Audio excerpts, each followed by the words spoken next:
Put him in number 3 interview room, George. Get your hands off me.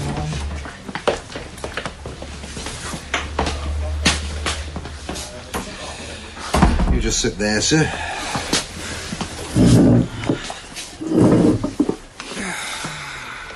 How do you start this blasted thing, George? What's ready, sir? Oh, I hate these machines. Oh, well, here goes. I am Detective Sergeant Hugh Allardyce, attached to Muncaster Central Police Station. We're in interview room number 3 at Muncaster Central. Also present is Detective Constable George Hughes. I'm interviewing... Would you give me your full name and date of birth? Josiah Clark, steeplejack. I asked for your date of birth, sir, not your profession. Oh. 1st of March, 1957. So, you're a steeplejack by trade, sir? Look, am I under arrest or not? Oh, no, sir. You're at present helping us with our inquiries into the suspicious death of Simon Willoughby, aged 10. But I don't know any kid called Simon Willoughby. So you say, sir. But he fell to his death from the tower you were working on. You were up there, sir, after dark yelling like a lunatic. Maybe you took him up there, sir. Yeah. Maybe he just fell by accident. That's crap. I don't have to take this from you. I can just walk out of here. No, I wouldn't advise that, sir. But let's start off with an easier question, shall we? It wasn't you who first saw the body lying on the cathedral roof, was it? No. It was my mate. I was sent to a rusty pulley. There's oil in it. We wanted to bring some stuff up, but the hoist was very stiff. And did you fail to look round because you already knew the body was there? I mean, did you want your mate to see it first? It wasn't like that. Huey, a word. Can it wait, sir? We've just started. I'd like a word with you outside, please. Interview interrupted at 11:31.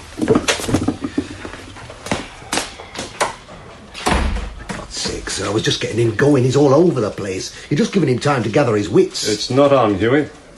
They've just rung up Thurwood Hospital and checked with the staff. Joe Clark was there all night at his own son's bedside. His wife was with him. Staff looking in every half hour. He's got a cast-iron alibi. Yeah, but he could have driven into town. He can drive a long way in half an hour. He left his car at the cathedral when our lads picked him up. Forget him, Huey. He's got a better alibi than you or I have. This is crackers. He's in this up to his neck. Jumpy as hell. 10 more minutes, he'll be blabbing it all out. I don't care what he blabs. He's not guilty, and we know it. Now lay off, Huey. But he knows something, I tell you. Then that makes him a witness, not a suspect. And a witness of some respect in this town. Just make sure you treat him as such. Be very careful, Huey. You land yourself in it, you're on your own. Oh, he's in it. Up to his bloody neck. So, you were at the hospital last night? Yeah, I was. Why didn't you tell us? You didn't ask. Anyway, you're in the clear. So I can go? Yeah, not so fast. I said you were in the clear. I didn't say you'd finished helping us with our inquiries. As a good citizen, of course. I've got nothing to say. Yeah, well, we'll see about that. I think we could do with a cup of tea. You get them in, George, fast. You take sugar? 2.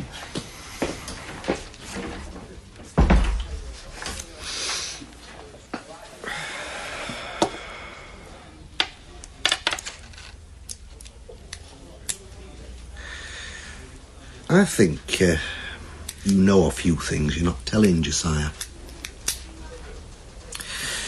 I think there are some things, well, if you got them off your chest, you'd feel better. Then you can get back to the hospital, see your lad. Is he all right? I don't know. He's a bit better.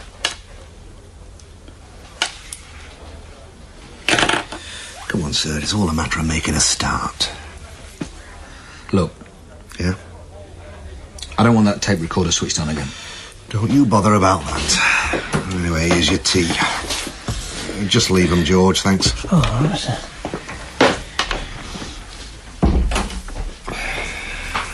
Now then, Mr. Clark. Well, our family's been steeplejacks for 5 generations. Josiah Clark and Sons. I've never been afraid of heights. I climbed my first factory chimney when I was 4 years old. My grandfather took me up to see my father working. Seemed no more to me than a kid riding a bike. I was really made up getting that cathedral job. Only the big firms get the cathedral jobs usually. I remember when my wife phoned me about it, we just filled a big chimney at the brickworks. Laid it into a 20-foot gap between the brickworks and an electricity substation.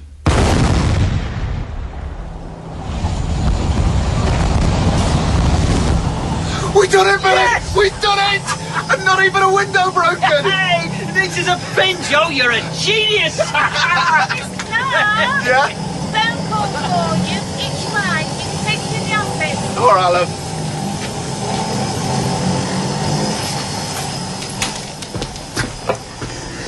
I've just filled that chimney, love. Perfect. Joe. What's up? The cathedral architects just rung up. They want some work doing on the southwest tower and steeple. Why us?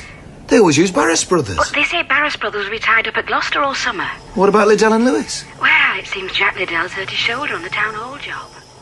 I believed her, Sergeant. I believed those liars, Jack Liddell and the Barris brothers. I never dreamt they might know something nasty I didn't. I was so made up I wasn't thinking straight. I'm not a religious man, but a cathedral job's prestige. Like you getting made superintendent, Sergeant. Fat chance of that. So you started the cathedral job? Well, first I went to see Taff Evans, the foreman stonemason there. Got the key to the northwest tower, Taff? Huh? It's a southwest tower you want, boy.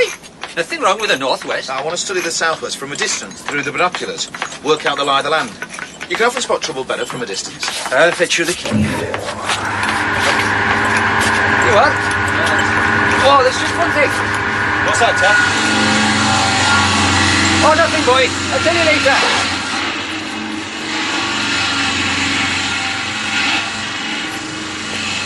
I wonder what he was getting at. He's not happy about something. Oh, well, we'll have to wait and see.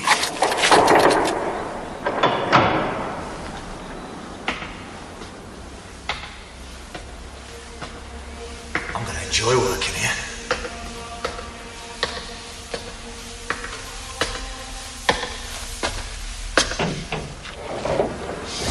Oh, damn pigeon, Jack.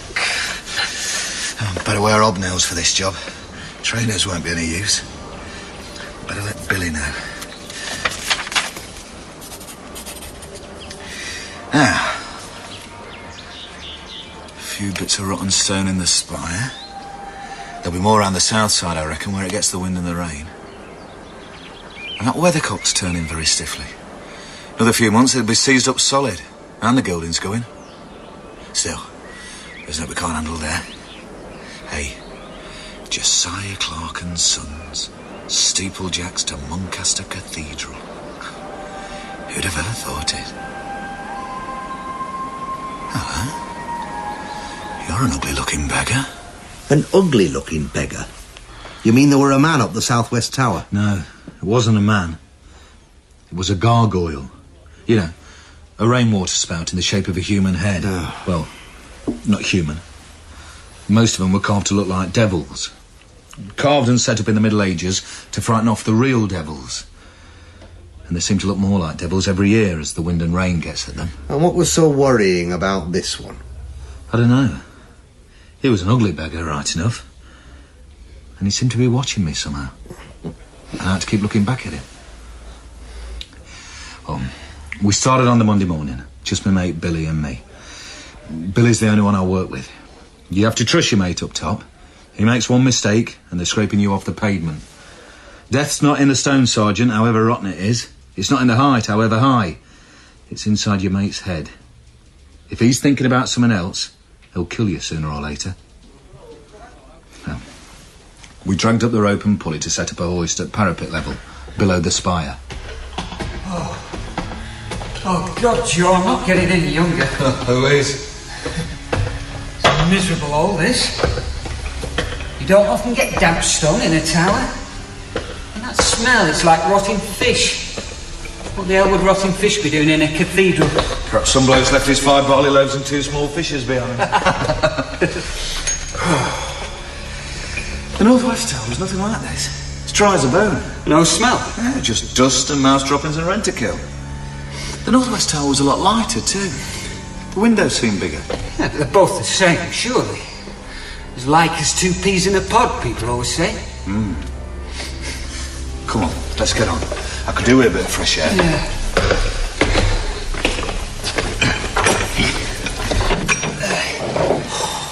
Well, that's better.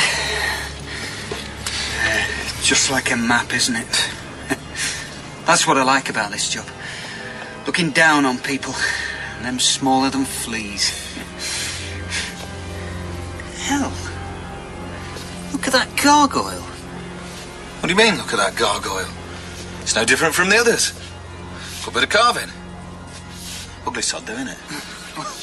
I didn't mean the actual gargoyle, I mean the stone that's holding him in place. Look, I can break it up with my thumbnail.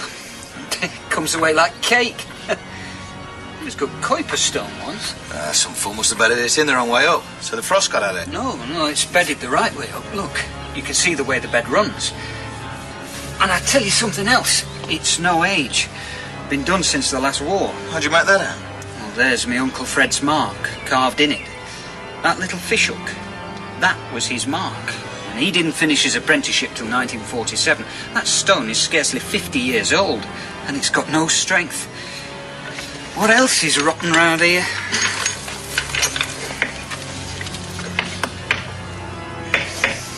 It's not rotten anywhere else. Just a bit round that gargoyle. We'll put a scaffold pole across to block it off, and I'll have a word with Taff Evans about it. It's his responsibility. Right. Now, for God's sake, let's get this hoist set up. Tommy Small will be here with the rest of the gear by 10. Okay. So, we got the hoist set up. And a damn long time it took us. I've never known her so cack-handed. Billy kept looking over his shoulder at that bloody gargoyle. But I couldn't blame him, really. I kept looking at it myself. So, as you can imagine, I went to see Taff Evans at lunchtime in a bit of a temper. That stone's your responsibility. It's only at parapet level. It's not steeplejack's work, that. It's just surface damage. We'll get round to it. It's always caused trouble, that stone round the gargoyle. No matter how well you bedded it. The main structure's sound, though. If you don't watch it, that gargoyle will come loose one night in a gale. Cause no end of damage. You won't like it dropping through the nave roof. Chow, that devil won't shift. Weighs a ton. Never has shifted all the time I've been here. The architect knows about it. Architect? What the hell does he know about it? Architects don't work with stone, they work with paper. I'll get it seen to, I told you. Anyway, I went off in a bit of a rage and had to let myself cool down before we started hammering wedges into the steeple to hold our ladders and scaffolding. The wedges seemed to go in all right. And yet there was a funny little sound in the middle of the ring of the hammer. A bit like... You'll think I'm mad, but it sounded to me a bit like a little kid crying out in pain. Lost and frightened. Go on. Anyway, we kept our nerve that day, and by the finish we had our little nest of scaffolding up round the weathercock, handrails and all, snug as a bug in a rug. Billy took the weathercock down to the pickup so the lads back in the workshop could get on with regilding it. I told him not to bother coming back, I'd clear things up. So I was surprised to hear feet coming back up the ladder. Oh, it's you, Kevin. I'm with Mum. She's going to buy me some new trainers at the sports shop. She wants some money. Doesn't she always? Normally I'd have been pleased to see him. He's been climbing up things since he was 4, same as I did. No fear of heights and nimble as a monkey. Make a good steeplejack someday. But that day I wasn't pleased to see him. Not up that old steeple. Why? That damn gargoyle. Somehow, I didn't want him to see that gargoyle. Anyway, I told him to run back to his mum and tell her I was coming. And I followed him down, quick too. Left things behind I should have been clearing up. But I was still too slow. By the time I got down to parapet level, he was staring at the thing. It had him sort of hypnotised. Like a snake with a rabbit. Come on, Kevin. We haven't got all day. Kevin, get down to your mum. You're not scared of a few old dark stairs, are you? Kevin, wake up, dreamboat. Oh. All right, Dad. I looked at that thing, and it looked back at me with its hollow, moss-filled eyes. It was in the same world as Kevin now. Or rather, Kevin was in its world. It had noticed him. And I'd have given anything in the world to have it not notice him. But it was done. I looked it square in its hollow eyes, and I said, if you harm him, I'll bring my £7 hammer and I'll smash you to more bloody pieces than the pebbles on the beach. Well, that night, after we'd had our tea, I took Kevin bird watching. You got a lad, Sergeant? No children. Well, up there, Kevin and I get real close to each other, like my dad and me used to. I'm that proud to teach him the same things and to see how fearless he is of heights. He'll make a grand steeplejack. If he gets better. He's a different lad when he gets up there. He's inclined to be a bit stroppy with his mum. But up there we can really talk. Only that night, he only wanted to talk about one thing. What are gargoyles, Dad? Just rain spouts. They throw the rainwater from the roof well out from the walls so it doesn't rot the foundations. They didn't have no gutters on the roofs in the old days. But why do they carve them like that? Like faces? Just a bit of fun. Reckon them old masons got pretty bored just carving stone blocks and bits of windowsill all day. So when they got the chance, when work was slack maybe, they'd carve a gargoyle for fun. 1 or 2 of every mason's gang must have been real artists, like sculptors are today. There's a gargoyle on Opsham Church of a miser grasping his money bags. The vicar at the time was a real stinge who wouldn't give the masons any beer money when they'd done well. So they put his face on the gargoyle. Real ugly and mean. But all gargoyles aren't stingy vicars, are they, Dad? No. You get mermaids and fellas with toothache holding their mouths open. And devils. Why did they carve devils, Dad? That's just an old superstition. From when people believed in real devils that might attack and destroy the church. So they carved stone devils to frighten them away. Do you believe in devils, Dad? No, I do not. No more than I believe in angels or heaven or hell. Heaven to me is lying on a branch up here with you, watching rabbits and fox cubs play. And hell's when you put your mum in a bad temper and she's burnt the dinner. Come on, let's be getting home for supper. I'm getting stiff sitting here. But I couldn't get my mind off that gargoyle. And that night, I woke up screaming, soaked with sweat. Joe? Joe, whatever's the matter? Are you ill? No. It was just a dream. I was dreaming. I'm all right now. I never dream usually. I never remember them anyway. Well, what was it about? Nothing really. It was someone at work. You're not losing your nerve, are you? You know, your head for heights. What? A clerk losing his head for heights? Don't talk wet, woman. What then? This isn't like you, love. Oh, and you're soaked through. I'll get you a change of pyjamas. Now, come on, Joe Clark. What's bugging you? It's not the heights scare me. It's the bloody VAT. I dreamt the VAT inspector was coming after me with a claw hammer. You let me worry about the VAT. I haven't let you down yet, have I? She got back to sleep eventually, which was more than I did before first light. And what were you really dreaming about? I was standing in the dark, looking up at the southwest tower. And Kevin was up there on top, in the dark and screaming. And the door to the tower was locked and I didn't have the key. I remember I was so desperate I tried climbing up the outside, but I knew I'd never get there in time to save him. And when I was less than halfway up, the tower began to crack apart before my eyes. That's when I woke up screaming. Yeah. The next morning I felt dog rough. That dream was inside my brain and I couldn't get it out. I knew I mustn't go up top that day. Better to lose a day's work. Anyway, it was raining. I rang up Billy and gave him a whole list of fiddling little jobs. Then I drove down to the cathedral, went up the parapet, and faced the gargoyle.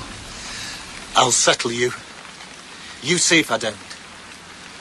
You leave my kid alone, or you could have a nasty accident. The stone's rotting round you. Nobody would blame us if you fell. So watch it. Made me feel better at first. Then I realised I'd been talking to no more than a bit of old rotten stone. So I went to see Taff Evans, the stonemason's foreman. He hadn't much to do either with the rain. Look, that gargoyle's stonemason's business.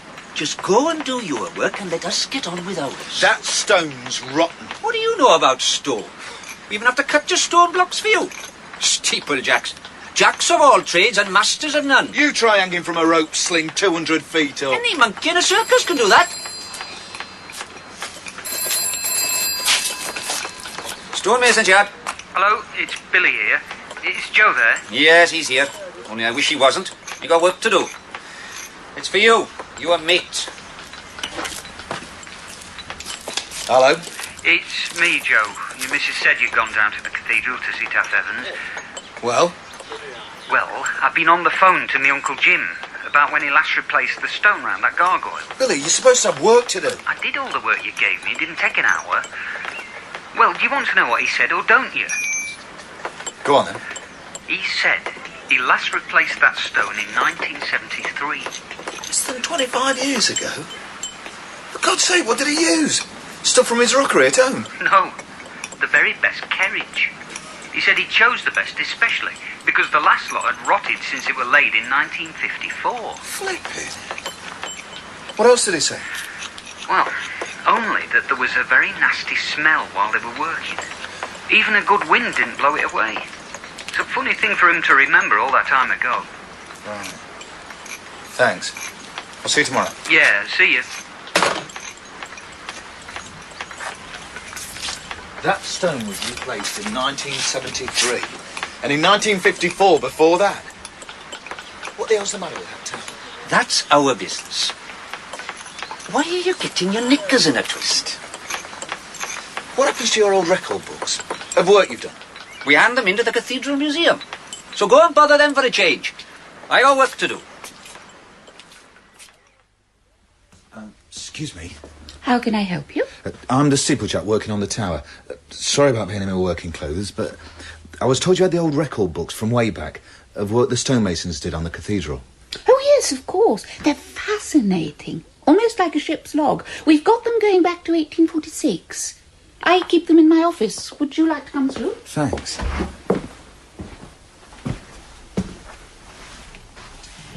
Here they are. I'll just clear this stuff off my desk, and I'll leave you to it. Thanks.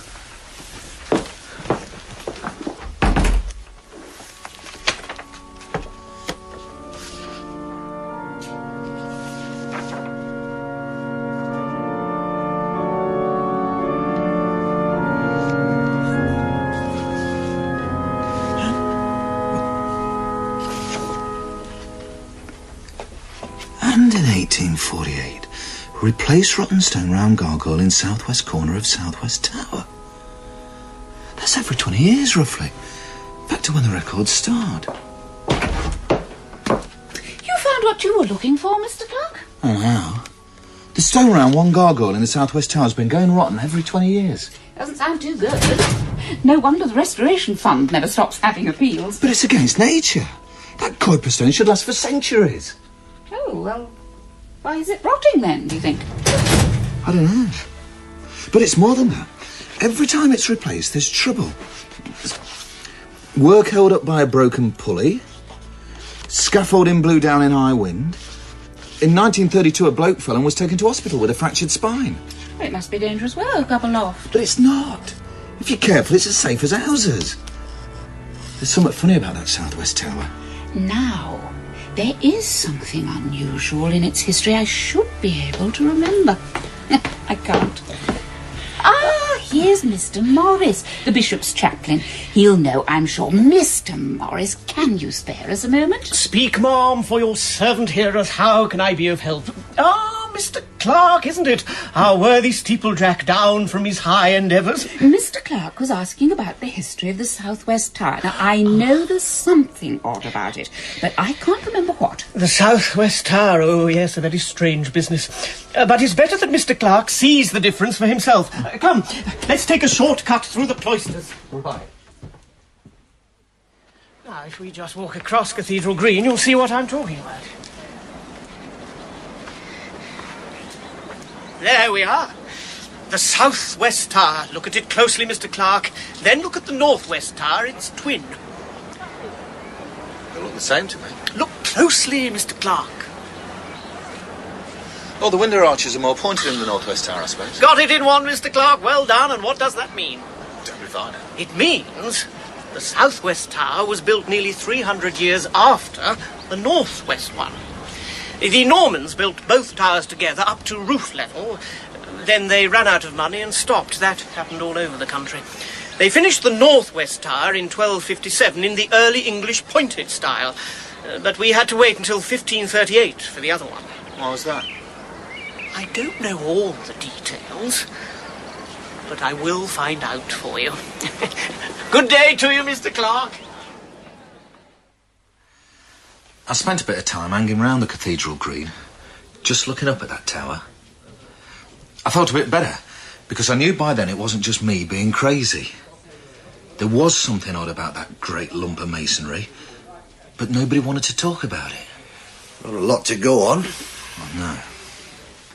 Anyway, the next day was fine-ish, with just a bit of drizzle off and on, and we went back to work.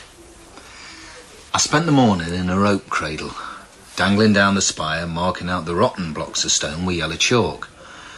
There weren't a lot of rotten ones, and they were just suffering from ordinary wear and tear. Nothing peculiar. Then, in the afternoon, I began cutting them out with a hammer and chisel. It was interesting. No two blocks were the same size. No two seemed to be carved by the same man. The steeple was a patchwork of men's hands, 500 years old. I felt very close to them old masons, journeymen, apprentices, the gaffer. I thought, you lot could tell me a thing or two about what went wrong with this tower and that gargoyle, if you were still around. Joe, I'm out of fags. OK for nip down the shop? Yeah, all right, if you have to. But make it quick. 10 minutes at the outside, I promise. Something warned me not to let him go, while I was dangling there, helpless. If anything went wrong, well, on the other hand, the shop was just across the Cathedral Green, and he was unbearable without his fags. Anyway, I finished cutting out that block and tried to lower myself further down on the pulley. Only it had stuck without warning. Something at the top must have seized up. I hung there, quite helpless, 10 feet below the platform, 250 feet above the ground. Nothing really to worry about, of course, as long as the two ropes held. Unless, of course, up top, some jagged edge of metal was chewing away at one of the ropes. Take it easy, I told myself. Enjoy the view. Billy won't be long. After what seemed a hell of a long time enjoying the view, I looked at my watch. He'd been gone 20 minutes. And there was no sign of him crossing Cathedral Green. Hell, I'd give him what for when he came back. I looked up at the gargoyle, and it seemed to be looking down at me. I felt like a mouse in the paws of a cat. I began to think of crazy ways to escape, ways that broke all the sensible steeplejack's rules. Madness. But suppose Billy had been knocked down by a car coming out of the shop. Nobody else knew I was up there. Barbara wouldn't worry about me till it got dark. I was at the point of doing something really stupid when... Hey, Joe, will you stop? Billy! Hang on a minute. Here you go, try that. Go. All right. Let me give you a hand. You're shaking from head to foot. Where the hell have you been? You said 10 minutes. Sorry. You all right? Yeah. No, I met that vicar mate of yours in the shop, Morris. He said he had something for you back in his office. He was so persistent that I went back with him for it. Where is it then? Yeah. I'm sorry, it's a bit creased from my pocket. The fall of the southwest tower of Muncaster Cathedral. 1257. What a weird drawing. Thunder and lightning, stones flying everywhere. Oh, that's cheering. I hope they got this tower right the second time round. I don't feel like being the jam in a tower sandwich. So they built it at the same time as its twin, but it fell down. It's been hit by 3 bolts of lightning, but it looks more to me as if the foundations have given way. Yeah. And they didn't rebuild it for 300 years. Starting to rain again. Really heavy. I've had enough. Let's jack it in for the rest of the day. Yeah. I had that same dream again that night. Kevin screaming up on top of the tower in the dark, and the door locked. But it was Barbara who jerked me awake, shaking me by the shoulder. Joe, I just looked in on Kevin. He's not in his bed. He's gone to the loo. No, I checked everywhere. He's nowhere in the house, and the front door's wide open. Where can he be? He could have been gone hours. I know where he's gone. Stay here, Barbara. Joe, where are you going? Come back, Joe! The funny thing is, he could have been anywhere. But I just knew he was up that tower. It's 7 miles to Muncaster from where we live, and I did the first 5 in about 3 minutes. Thank God the road was empty. I ran to the tower door. I'd locked it when we finished work and given the key back to Taff Evans for safekeeping. But now, the door opened at a touch. Kevin! Kevin!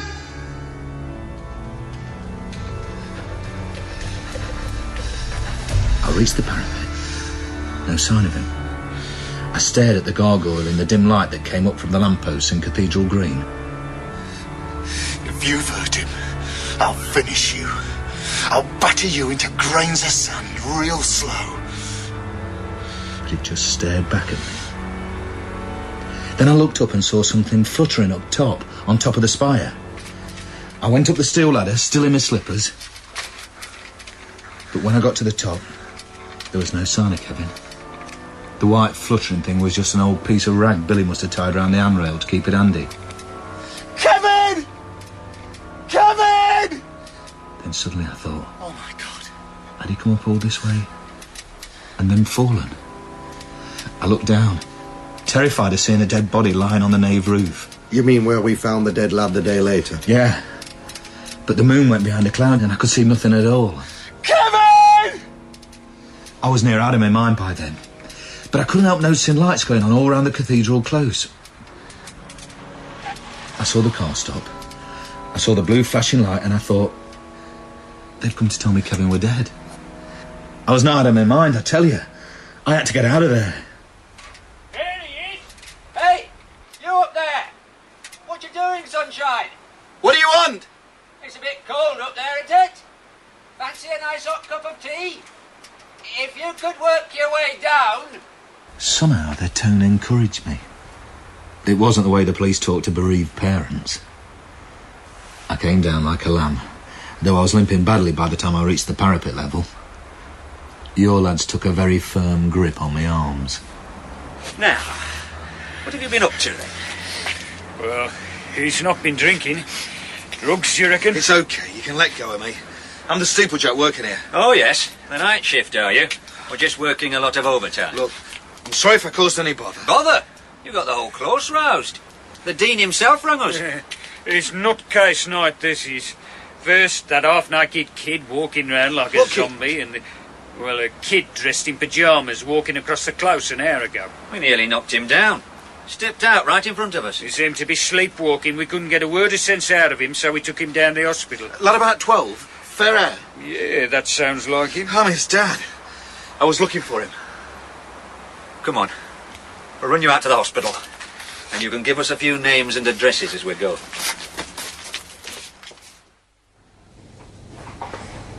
It's a strange case. We have examined him physically. He has come to no real harm. Oh, thank God. Though his feet were badly cut and bleeding. But he seems in some kind of mental state. What? I hold up 2 fingers before his eyes and he doesn't see them. He won't answer any questions, and 3 times he's tried to get out of bed and escape from the hospital. Fortunately, the night sister caught him just as he was leaving. Now we have him sedated and are watching him all the time. You say he walked all the way from Jointon in the middle of the night? Yeah. Can I see him? Can I ring the wife? She'll be frantic. We're sending a car out for your wife, sir. We have him here in this side ward. Come through, Mr. Clark. Kevin? Kevin, it's Dad. Dad's here. You're all right now? I don't think he can hear you, Mr. Clark. Wait. Listen. He's saying something. Magister, Advenia. It's a foreign language. You don't know any foreign languages. What have you done to We him? have done nothing but give him a sedative. Come away, Mr. Clark. You will only distress yourself and not help Kevin. But what's he saying? I'm not certain, but from my school days I would say he's talking Latin. Magister advenio. Master, I come. I must say the hospital staff were very good. They let us stay by his bedside the rest of the night and all the next day. They kept taking Kevin away for tests, in case he'd suffered some accident on the road into Muncaster. Hit-and-run driver or something. But they couldn't find anything wrong with him. Except the moment they turned their backs, he'd try to get away from them out of the hospital. It seemed to come on him in fits. Kevin! Kevin! Oh, grab it for God's sake, Barbara! That window! Oh my God, I can't hold him! He's bitten me! You're right! I've got him! We'll have to give another sedative. Magister, Advenia. I'm afraid we shall have to restrain him. Magister, We can't take this. I'm sorry, Mrs. Clark. It's for the best. He doesn't know me. He doesn't know his own mother. He wouldn't eat, couldn't sleep. It just wasn't our Kevin lying there. It didn't even look like him. Just like some mad, tormented thing. All right, steady on, Mr. Clark. Just take your time. And it was that night Kevin changed. Yeah. It was about midnight. I was trying to read a paper some nurse had fetched me, but I couldn't make any sense of it. Kept reading the same thing over and over. I think I was dozing a bit when I heard his voice. Dad? Dad, where am I? Kevin. What are we doing here? Kevin, you've come back. Oh, Kevin, love. You're all right. Oh, your dad's got you now. I won't let it get you. Barbara and I took turns watching him the rest of the night and got a bit of kip on the spare bed. But Kevin slept away quite peaceful, as if nothing had happened. He woke up as bright as a button, and I felt it was time for me to get back to work. This bloody pulley's stiffing up again. Billy, pass me the oil can, will you? Oh, God, no. Wake up, Billy. What's the matter with you? Oil can. Look. Joe, look. Down there, on the nave roof. What? All that blood splashed right across the lead. Oh, my God. I think it's a kid. All twisted. Dead. He looks like our Kevin. It can't be. I left him safe in hospital only an hour ago. He couldn't walk this far. His pyjamas were just like Kevin's. Blue striped.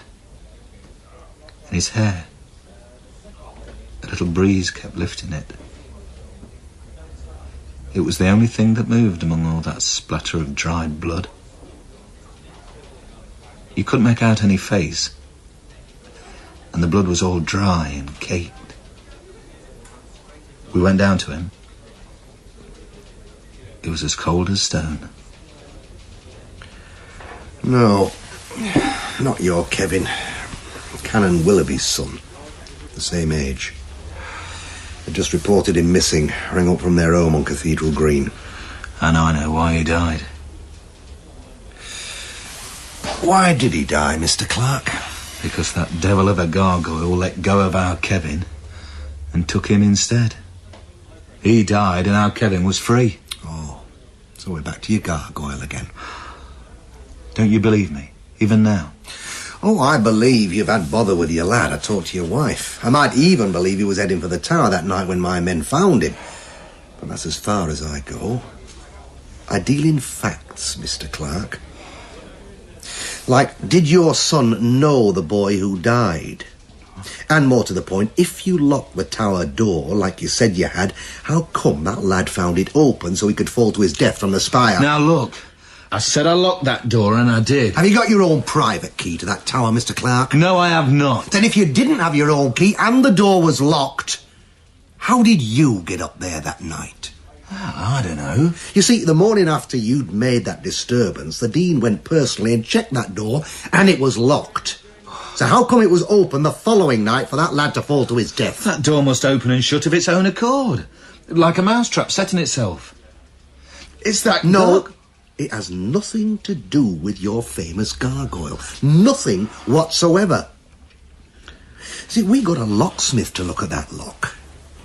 It's very old and worn. You can lock it, and then some worn lever in the lock slips and it's open again. I watched the bloke demonstrate it. On our advice, they're getting a new lock fitted. So you see, no haunted gargoyles required. Plain common sense. Facts. So you don't believe a single thing I've told you? Oh, I believe a lot of it. But not about the gargoyle? I don't think you're quite, normal about that gargoyle, Mr. Clark. So what do you think happened? Well, I'd like to think it was silly lads playing chicken, daring each other on, climb the steeple to prove your guts, in the dead of night when nobody's watching. I mean, that tower's a very tempting place with all that scaffolding there. But maybe that's not the whole story, Mr. Clark. How do you mean? Well, we've seen how that door can unlock itself. But even the locksmith couldn't work out how, having once unlocked itself, it could lock itself again. Like it was when the Dean found it. So? Well, perhaps we have someone who takes a delight in throwing little boys off the tops of spires. Now, I've known some men like even nastier things. Now, look... Oh, we know it wasn't you, Mr. Clark. When your lad reached the foot of the tower, you were still in bed with your wife, snoring. And when the other lad went up the tower, you were by your son's bedside, perfect alibis. But they don't explain one thing, Mr. Clark. What? When you knew your precious son was missing, you didn't muck about calling the police or neighbours. You knew where he would be. You drove straight to the tower. How did you know, Mr. Clark? And don't give me any more guff about haunted gargoyles. Your assistant, Billy. What? Well, he'd have plenty of chance to cut a key for himself. Now, wait a minute. Well, don't worry, we're checking up on Billy. Meanwhile, that leaves you, who knows more than you're saying. Don't leave the area suddenly without telling us where you're going, Mr. Clark, will you? I've never liked a job less in my life. Got to be done. Life must go on, I suppose. I just wish to God they'd get those blood splashes off the nave roof. I can't help looking at them. You look once too often, you'll be on your way down to join them. Yeah. A lot of spectators about this morning. Must be a couple of hundred on Cathedral Green. Ghouls. I'm going down. Hang on, there's somebody coming up. Hello! All right to come up? Oh, God. No. Only his humble servant, the Reverend Morris. I think he'd have more sense with that big gut of his. He'd break his neck. Give him a hand. I don't want to scrape him off the nave roof. Right. What do you think he wants? Playing Sherlock Holmes, maybe. Visiting the scene of the crime. There you are, Reverend. All right. That's it. All the kingdoms of the earth and the glory thereof. You don't get a bad view. What can we do for you? Well, I've found out a bit more about this tower. All right. I won't tell you here, though. There's things in books I want to show you. Suppose we say 1 o'clock in the museum? Yeah, fair enough. 1 o'clock in the museum it is. It looks a good way down to the ground from here. Oh, I never advocate looking down to the ground, Reverend. Not unless you're used to it. Oh, one is in the hands of God. Even up here, Josiah. Look at his hands, Joe. Look how hard he's grasping the handrail. I reckon his nerve's going to go any second. I'm just going out for a load of fresh tools, Reverend. I'll go ahead of you. And I'll see you place your feet right. The Lord will lead our feet in the paths of righteousness. If he gets the shakes, we'll need a helicopter to move him. That's right, Reverend. Put your left hand there, and your right hand there. Now, swing your foot round, like you were getting on the bus. I'm behind you. I won't let you fall. Why do people do it if they can't take it? Only a few more rungs on the ladder. You can do it. Safe as houses.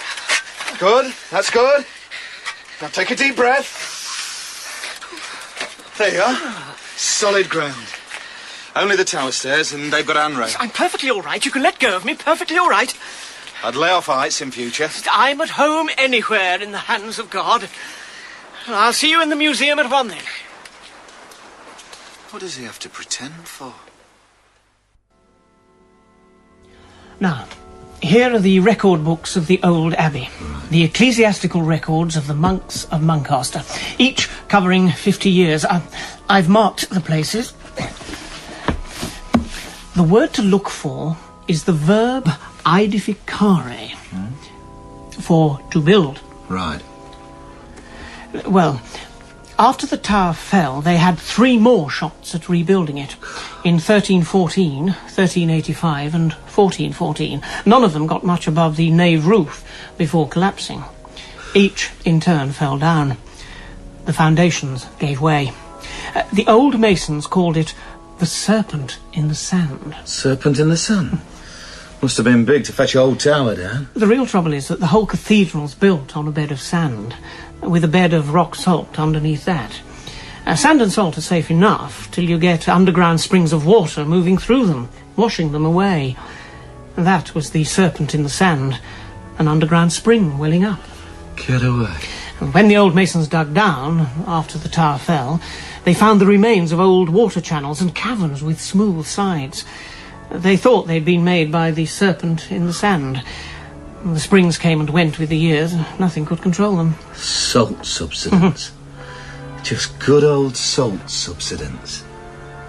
Mind you, it doesn't do much for your peace of mind, does it, when you're working up that tower, wondering if the water's eating away at the foundations?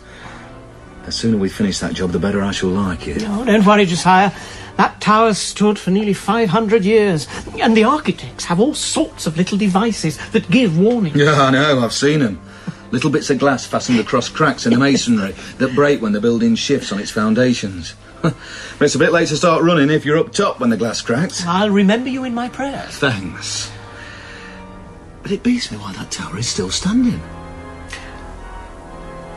I can show you the man who made it stand. Come with me. He's in the south aisle.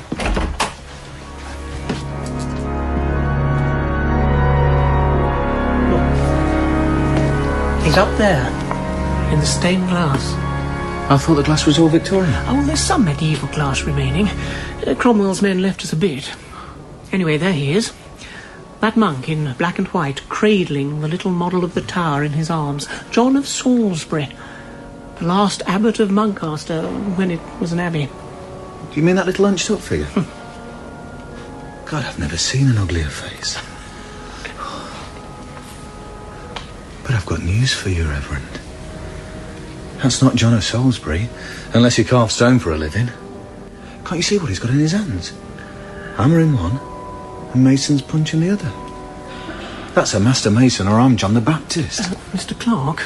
My God, Reverend. It's him. Who? It's the same face as that gargoyle up the tower. Oh, really, don't be ridiculous. That stained glass was probably made in the Low Countries, hundreds of miles away. Brought in a ship and on a cart to the site. How could they possibly know what the masons here had carved up in the tower? It's him, I tell you. Him what built the tower. Just a mass-produced, run-of-the-mill gargoyle. Aye, a gargoyle maybe. But a devil with a hammer and chisel in his hand. I'll tell you what to look for in those grand big books of yours, Reverend Morris. What? The man who really built that tower. Not John of Salisbury, who came when it was done and said, very nice and thank you very much. No. You want the man who sweated and slaved and plotted to keep it upright. Some foreigner from the looks of him. I'll do what I can. I feel as if somebody walked across my grave.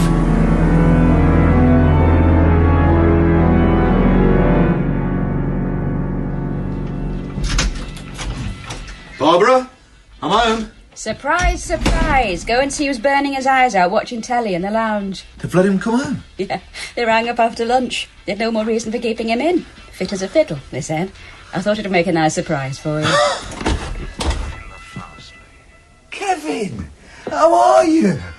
Oh, it's great to see you.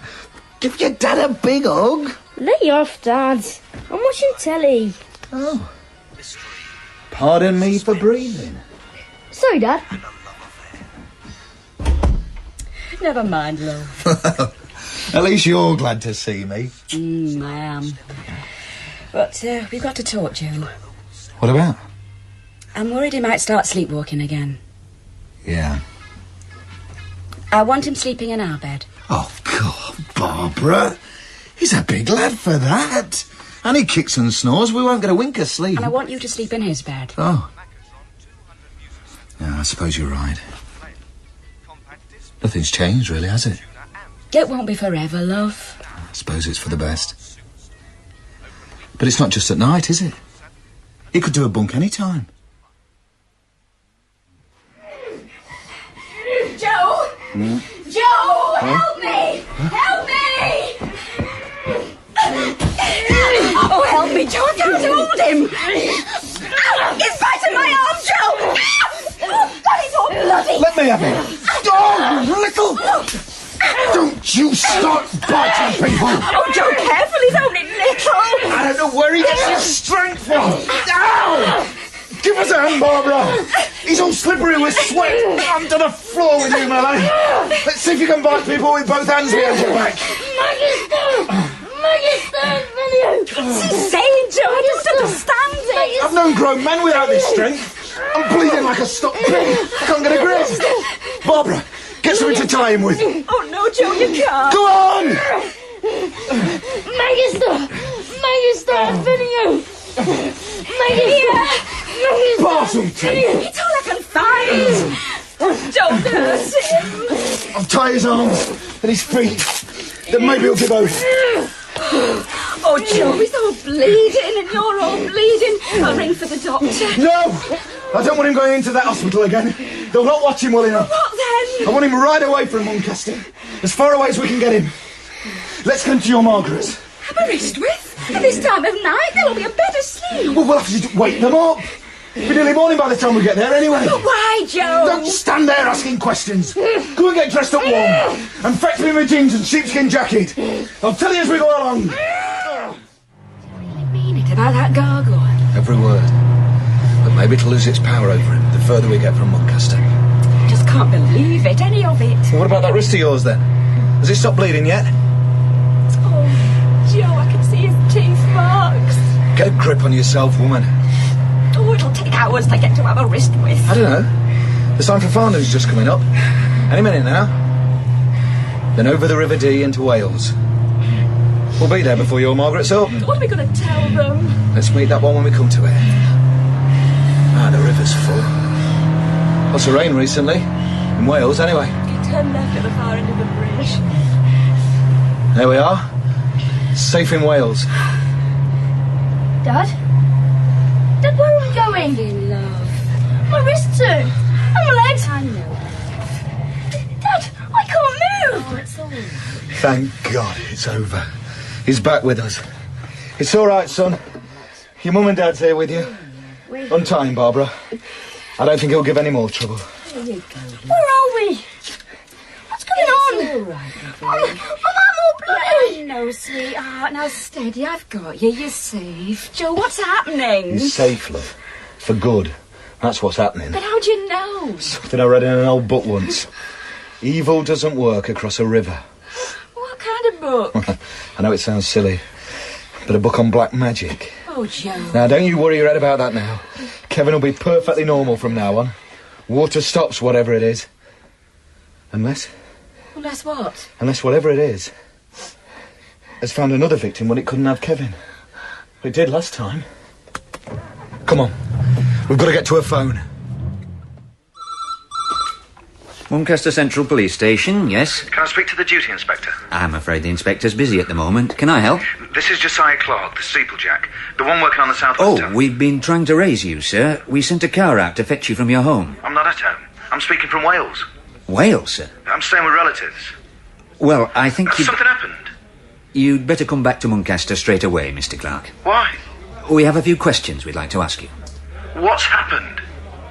We found another lad dead, sir, at the foot of the southwest tower. And they are the facts. And you can compare that bite on my arm against our Kevin's teeth, if you like. And if that doesn't satisfy you, Barbara's got 5 more bites to show him. Must have been quite a trip. Lucky for you, you were in Wales. The body of Richard Moresby, the son of another of the residentiary canons, has been found. Whole town's screaming for your blood, Mr. Clark. If only for leaving the tower door unlocked. I locked it. I believe you. Of course, they haven't got round to having the locksmith in to replace it. Dean's in a terrible taking about that. As he damn well should be. But do you believe me? About our crossing water? Crossing that bridge at Farndon? As a very young lad, I did my national service with the military police in Borneo. We saw a lot that couldn't be explained. Some of our lads died very funny deaths. But lads died. You put in a report, you said when they died and where they died. But if you put in how they died, top brass would have had you shipped home and discharged for total lunacy. There's some things the official mind won't swallow, but... yes, I think I do believe you, Mr. Clark. So what are you going to do about it? I'll have a 24-hour watch kept on that tower. This thing is very cunning, Sergeant. Well, you should know. Still have to work up there yourself. About 4 more days' work, and then we have the grand topping out ceremony. The weather vane and then the weathercock. Freshly gilded by us, but put back in place by a helicopter from RAF Valley. We could do it with no fuss, but they've got to have their little bit of showmanship. Next Saturday. The whole town will be on Cathedral Green, craning their necks and flashing their cameras. Oh, well, I'd clean forgotten about that. That worry you? Everything worries me now. Except Kevin and Barbara. They're not coming home for a long, long time. Very wise. Look, you're not working today. 3 o'clock. Hardly worth your while starting. Nah, I'll go home and have a good wash. And try and get some kip. Well, sweet dreams, Joe. What time is it? Nearly 9. I think I'll nip down to the pub. Save cooking.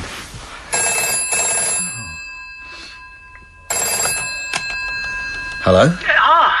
Josiah, it's Edgar Morris here, from the cathedral. I've got onto something in the records. I looked back to when they started building the tower for the last time. Well, a bit before that, actually. And there he was. The chap you told me to look for. An Italian. Jacopo di Milano, they called him. Yeah. That face in the stained glass did have a sort of Italian look. Can I come over now? I've got a lot of interesting information. Yeah, why not? I'll get in some beer and a pizza. Say, half an hour? And I'll ring up the sergeant. He might as well hear it as well. See you soon. Bye. Reverend Morris. Sergeant. Ta, Joe. Right, Reverend Morris. Fire away. It's only a very rough translation from the Latin, but it goes something like this. At that time, the abbot and the brethren, having long despaired of the foundations of the southwest tower, for there was evidence that the serpent in the sand was at work again, and doing the devil's work for him... Devil's work never stops. They must pay double time. There came one who called himself Jacopo of Milan, a master mason. Though none of the brethren, nor the abbot, had ever heard his name, he had 3 letters in his possession from cardinals of the church, recommending him as a worker of miracles in the art of building. And he told the brethren and the abbot that if they gave him his way and did all things according to his instructions, he would build a tower high and safe. And so the abbot, in his despair, employed him and the craftsmen he brought with him, and gave them lodgings in the abbey itself, for no lodgings could be found for them in the town, for they were hated as foreigners. Well, the human race hasn't changed much the last 500 years. There's worse. Much worse. And the abbot employed other masons from Chester and London, as none of the men of Muncaster would work with the foreigners. And there was fighting in the town between the new men and the townsmen because of the sins of pride and jealousy. They were blacklegs, scab labour. Nothing seems to have I wish changed you'd at stop all. interrupting. But the tower rose without hindrance, though there was one strangeness in the building of it. For the new masons left... The Latin says cellae. What's that? Cells, small gaps, at every stage of the work. And these were left empty when the masons from London and Chester went to their rest at night, but by the morning they were found sealed up with heavy slabs of stone by the hand of the said Jacopo and his servants. And all the masons of the town asked what had been sealed within the cellae.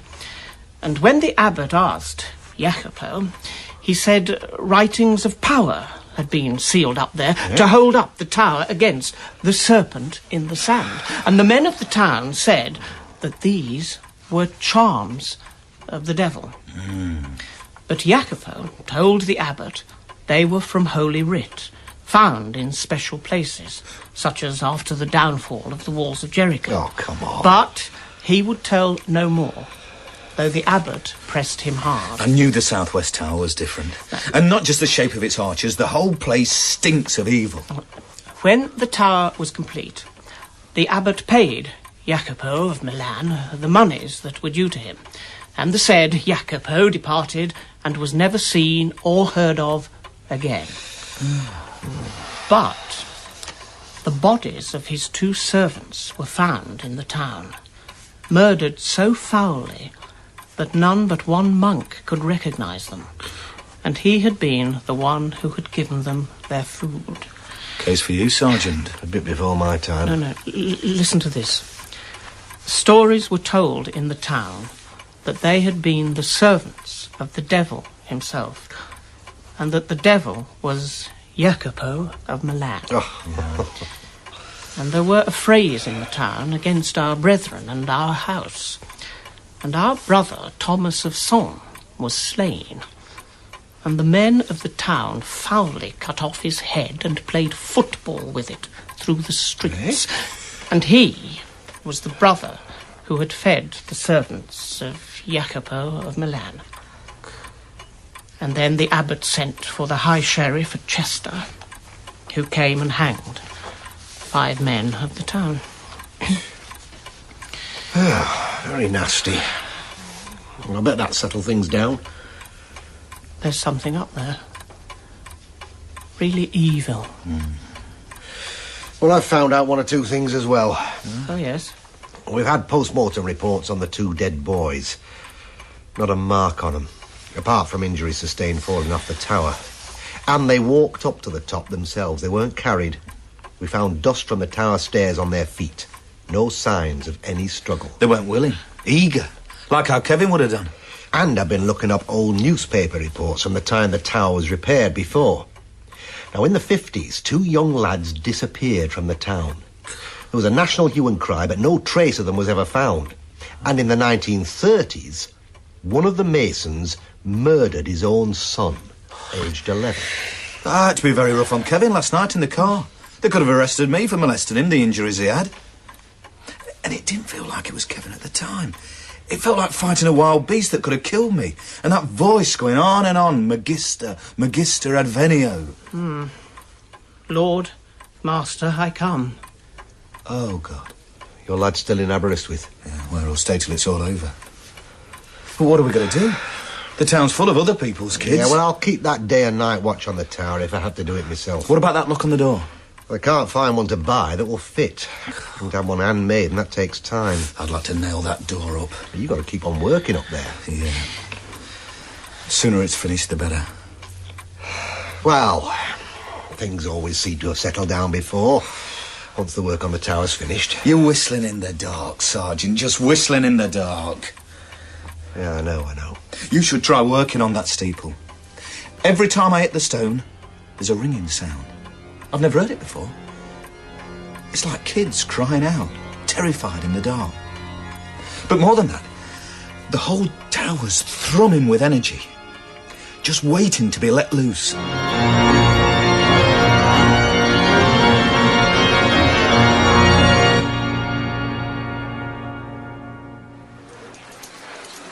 It's a big crowd, Joe. Can't see a blade of grass on Cathedral Green, the pack's so tight. Press is here. 2 telly vans. Does it make you feel like a film star? No, I feel like the organ grinder's monkey. I wish it was all over and the weathercock's safely back in place. Yeah. We could have brought it up by the hoist with no fuss in half an hour. Then you wouldn't have been a film star, Billy. You won't be sitting in your favourite armchair tonight with your kids and missus all gathered round, looking at you like you were a hero because you were on the telly. Yeah. You know, there's too much wind for my liking. If an updraft catches the chopper just when we're getting hold of the weathercock... Don't think about it, Billy. You're not paid to think. You're paid to give them a grand show on the box. Oh, shut up, Joe. Anyway, they're late according to my watch. Clock's not struck yet. We must be working to cathedral time. Yep, there she goes.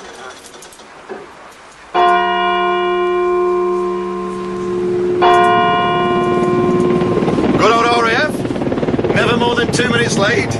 Better than British Rail, eh, Billy? Yeah. I only hope they know what they're doing up there. There must be 2,000 or 3,000 packed into Cathedral Green and one narrow exit. Here they come. Any minute now. Aye, and the best of British. Shake me safety sling again, Joe, will you? Yeah. There you are, you're fine. Right. Too high, mate, too high! Lower! Lower! Billy! Oh, God, he nearly had me head off! Higher, mate, higher! It's caught! Under the scaffolding! He'll kill the mermaid! He's damaged! Scaffolding! He's gonna crash! No, he's holding it! But he can't gain height! He's managed to get down on the roof of the Dean's house! God! Look at them slates falling! God, the whole thing's rocking and swaying! Well, thank God there's help coming! We need it. There's a lot of people running like hell down Cathedral Street. Maybe we should go down and help. I don't feel like moving yet. My legs are too shaky. They'll have plenty of help down there. It's so far away from it up here. Oh, God, I just feel miles away, like even my arms and legs don't really belong to me. They're shaking like they've got a life of their own, Joe. It's shot, Billy. Just keep still and rest. We'll move on in a bit, when we feel better. Just look at the handrail, it's all bent up. That must have been where the rotor blade hit it. God, another 2 feet, it could have taken your head off. Don't think about it, Billy. Just rest. We're safe now.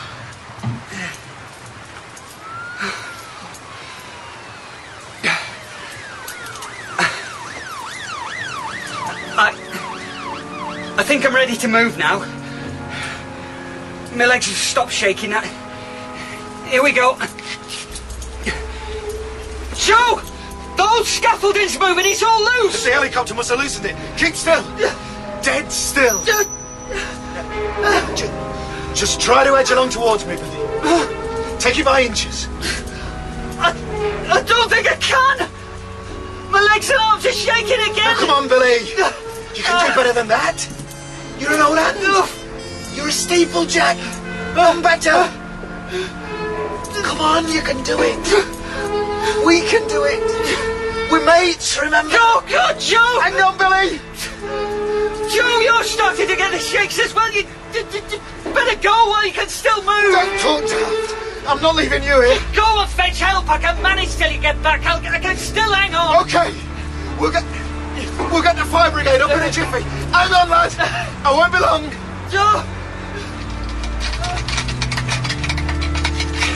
Parapet. Solid ground.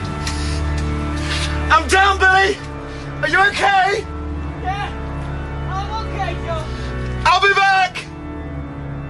I nearly broke my neck getting down the spiral stair. I went so quick. But I was only halfway down when I heard the falling scaffold. It hit the parapet with a crash that shook the whole tower. I got down quick, hoping against hope. But he was waiting for me on Cathedral Green. Scaffold all round him. Not a mark on him. But dead. I touched his face. You did all you could, Josiah. Nobody can blame you. I blame myself. I left him alone to die. Would you have felt any better if you had stayed and died with him? I shouldn't have left him. You had no choice, Joe. What happened to the rest of them? Well, that was a bloody miracle the way that pilot managed to land the helicopter on the Dean's roof. Still up there now, swaying in every breeze. TV people are loving it. Otherwise, 7 people in intensive care, including one of the RAF blokes. A miracle indeed. If that helicopter had crashed and caught fire, there could have been hundreds dead. An appalling accident. It wasn't an accident. That thing up in the tower would like to kill the whole town, and it damn near did. Come on, Joe. What are people saying about it? In the town? A ghastly accident. Blaming the RAF, the cathedral, the police for not keeping the crowd further back. And what about the 2 boys who fell from the tower? I say the second kid was a copycat of the first. Once they knew there were no evidence of foul play, they'd never believe what we think happened. So it's up to us? What do you mean it's up to us? I'm going to settle that bloody tower tonight. I know where to look. You'll have to arrest me if you want to stop me. Really, we must be calm. It's already killed 3 people. It nearly killed my lad, and it's getting hungrier all the time. All right, I'll come along. At least I can stop my lads arresting you. And I don't want another dead steeplejack on my hands. I'm coming too. Right. Then we're agreed. Yeah, I don't agree anything. I'll go and fetch my Bible. I'll go and fetch my £7 hammer. The hammer of the Lord and of Gideon.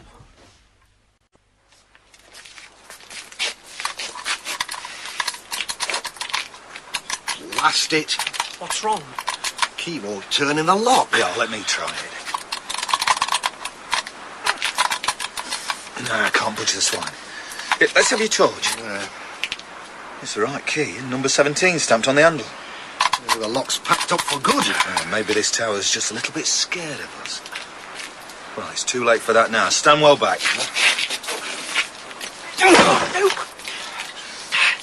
Oh, bloody hell. How am I going to explain that to the superintendent in the morning? Or me to the Dean. Right. Up we go.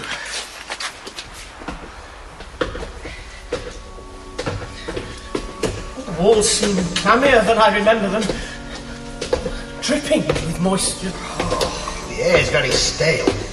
What's that smell? I've been thinking about what your Latin writing said, Reverend Morris. That word celli, little rooms, little spaces. Oh, yes? Well, every so often in this tower, you get a small landing with a lancet window to give light. And under every window, there's a wide shelf, sort of the top of a stone box about 4 foot across and 1 foot deep. The northwest tower didn't have those stone boxes on its stair. That's why it seemed lighter and less cramped. I wonder. If these stone boxes are the cellar? How can we find out? Will the architect know? There's no time to ask him. Here's one of them boxes now. I'll consult my friend the £7 hammer instead. Stand by.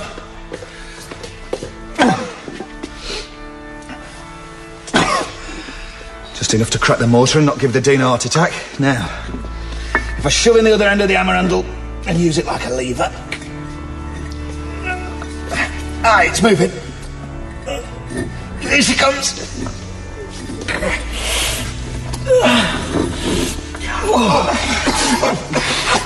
God, that's stinks. Second end of the slab and lift. Shine your torch, Sergeant.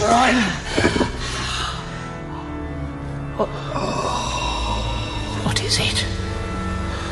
It's like nothing I've ever seen. A huge spider's web. But it's wet, glistening. Oh, my God. It's a skeleton. The skeleton of a child. All tied into the stonework with the glistening strands. And I bet he was alive when they fastened him in there. Drugged if he was lucky. The miracles of Jacopo of Milan. Recommended by 3 cardinals of the Church of Rome. Yeah, the abbot got what he wanted. His tower, at a price. But the abbot could never have known. He never bothered to find out. He got his tower, that was enough for him. Through the deaths of children, I can't believe... Oh, come on. Where do you think the money came from? How else could they afford to build in a country where half the people nigh starve to death every winter? The money came from the workers, and the workers' children starved. Every stone laid must have been a death, nearly. To the glory of God. Jacopo just had a new recipe for using children, that's all. This child can't have been more than 6 or 7. What are these glistening strands? Don't touch it! What the?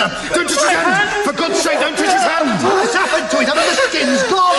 It's white foam! Blood! He's taken the goodness out of his hand, like he took the goodness out of this child's living body all those hundreds of years ago. And he's taking it still for all we know. Don't talk such rubbish. You just gashed his hand on the sharp. Gashed? Half the flesh of his palm's gone. You can see the bones. We're not standing here arguing. He's hurt bad. We've got to get him to hospital. You check him. Right. I've got a job to do. Come on, that's it. Get moving. I'll lose that hand otherwise. That's it. Come on, good man. Another step. That's it. Come on. Come on. All right, Jacopo, mate, I'm coming. Don't worry. I'm coming as quick as I can, you bastard. Damn parapet doors jammed. Oh, well.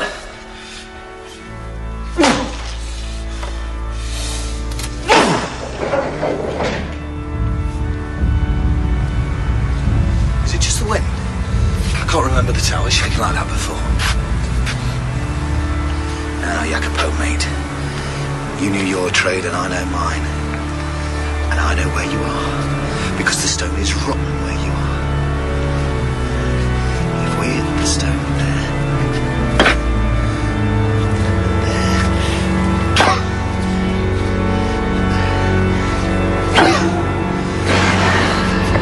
a crack opening up, there goes the handle up, and a little heave.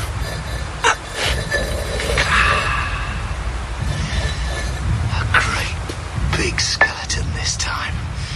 I suppose the townspeople caught you as you were finishing your nasty little job and got their own masons to stuff you in here, your last little cell. Still alive. I suppose they thought it was poetic justice. Poor sods. Fools they were. But you're not going to get away with it anymore. Call for an ambulance. See here, Reverend. Sit in the car till they come. They won't be long. The blood's dripping everywhere. Sorry. No. Any sign of Joe, Sergeant? It's hard to see. Floodlights don't reach far up the tower. I thought I saw a flicker of something. Yes, there's someone moving up there. Joe's hammering the hell out of something. I don't believe it. There's a big crack in the tower, I swear, at the base. No, it must be a trick of the light. How many kids have you looked here? So you could feed off their blood on the stones? Like you fed off Morris's hand? Oh no, I'm not going to touch you, mate. I'm going to leave you where you are till the sun comes up. You won't like the sun here, Jacopo. It'll dry you up by inches till you turn to dust and blow away. You'll be a long, long time drying out, and nobody will even hear you scream. Starting to despair, are you? I'm glad. I think the whole tower's gonna fall. Sharing 1,000 ton of rubble with that thing. Oh no. I'll jump first. A clean death in the fresh air. The hoist! The rope on the hoist! That rusty pulley should slow my fall. Oh well. In for a penny, in for a pound. The whole tower's going. The steeple swaying. There are stones falling off that buttress. For heaven's sake, get out of it, Joe! He's climbing on the parapet. He's got to jump. No, he's coming down by the hoist. It's slowing him down. He's stuck. Let go, Joe! He's down. Come on, Joe, run! The tower's leaning. Falling. My God, he's coming after him. He's going to fall right on top of him. He'll never make it. Right. Run, Joe! Run! I can still see him. Moving among the dust. What's that? Bouncing. It's the gargoyle. Coming straight at him. Out of the dust. Dodge, Joe. Dodge.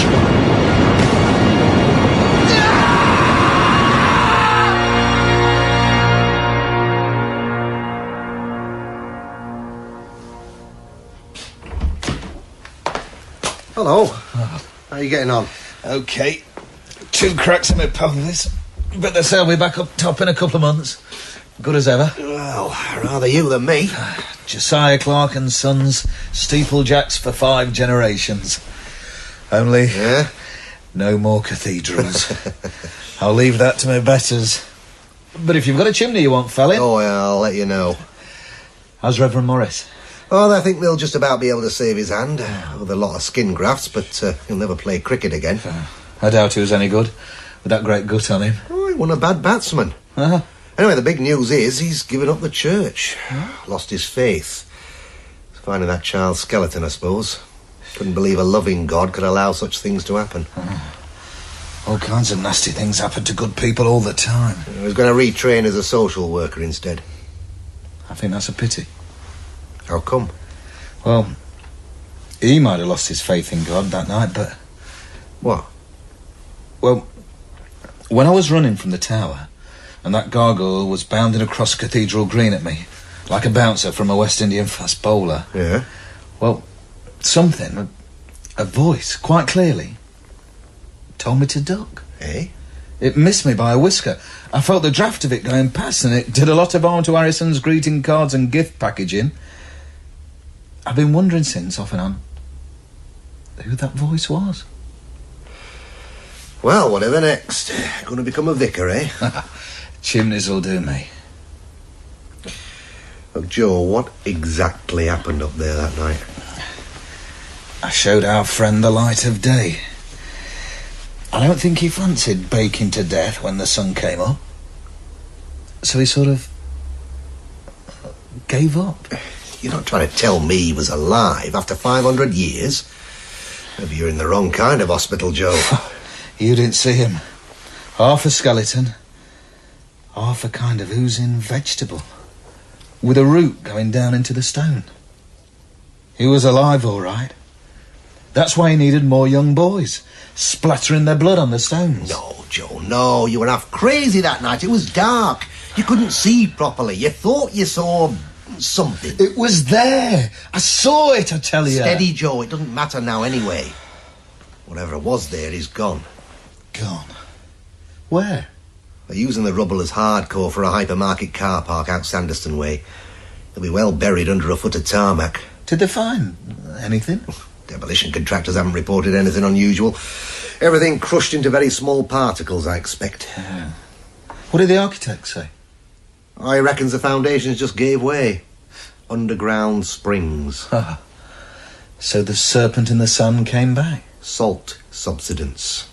That's what I'm putting in my report. Salt subsidence. You liar. Yeah, well, between you and me, half the stuff that goes on in this world gets into reports and half doesn't. And it's the important part that doesn't. But I'll never look a cathedral straight in the eye again. So you do believe what I said? That Jacopo was the killer? Get away. No. It was the butler in the pantry with a lump of lead piping all the time. I wish I could make a joke of it like that. Yeah. Well, it's a matter of staying sane, isn't it?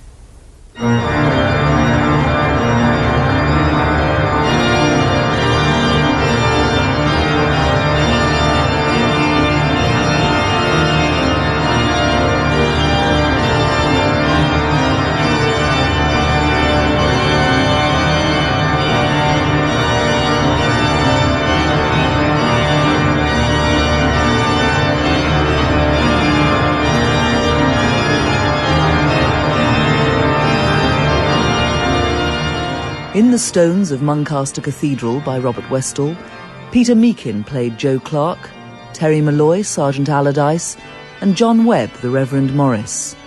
Billy was David Holt, Barbara Sonny Ormond, and Kevin Tim Black. Richard Mitchley was Taff Evans, Gillian Goodman, the curator, Zita Sattar, Dr. Kumar, and Anthony Pedley, the inspector. Other parts were played by members of the cast. The Stones of Muncaster Cathedral was directed at Pebble Mill by Rosemary Watts.